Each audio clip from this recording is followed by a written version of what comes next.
shaft. If you cut it from this small end over here, 1 inch, 2 inches, it makes the shaft stiffer. If you cut a club from the butt end over here, it doesn't really necessarily make it stiffer. That's what they call it. This is why this has been tipped. Basically, try to top this ball. What do you think you'd have to do to top it? Or hit the top half of it?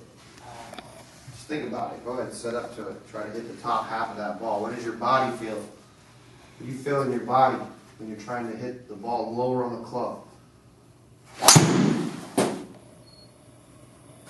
What did you feel there to do that? I kind of stayed back and. Right, just curious. I mean, yeah, you know, hit the top half of that ball or swing the club higher. Okay, good. 2 in a row.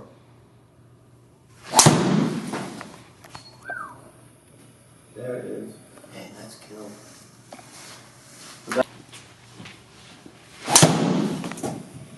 You might have spun that one. Jeez.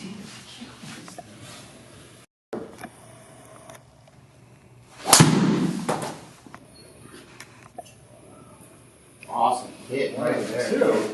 Nice. 1600 backspin. I don't know what to say about that except box it up, I guess. Yes.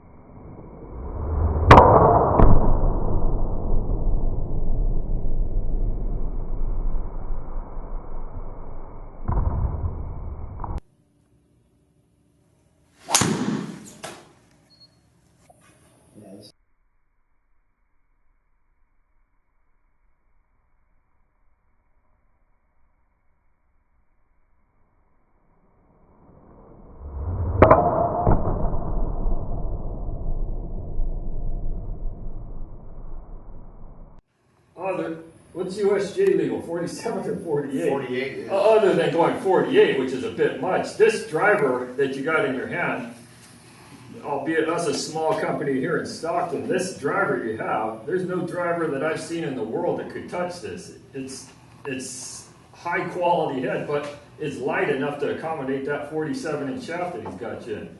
In other words, if you just take any other driver literally in the world and decide you're going to put it on a 47-inch shaft like that, it won't be balanced right. No matter what Jason does with some other club, it won't fit right. But this combination of this shaft and this head is perfectly balanced.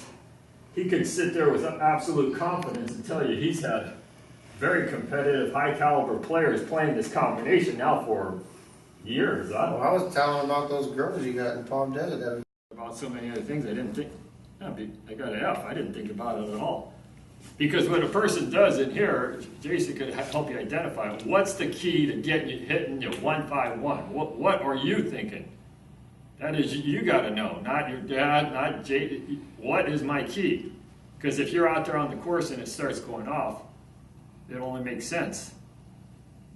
If I don't think about it, well, it's just only by luck if I go off, I know what I need to do. Because that's the golf is weird. As much as you could talk about it, you could go out there, and just like I said, I got to start talking about something. Next thing I know, I was 1 down in my match, and I was thinking about something else, and walk off the 18.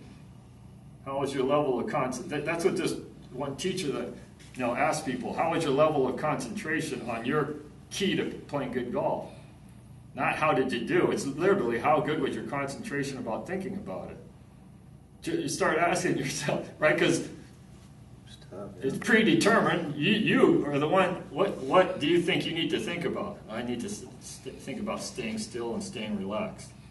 Maybe it's that day I need to think about releasing it. Then after you hit shots and you walk off the green, ask yourself, how good was my concentration on that? If you play good, it's amazing how you'll say, oh yeah, my concentration was good. And some days, for some reason or another, I'm not exactly sure why.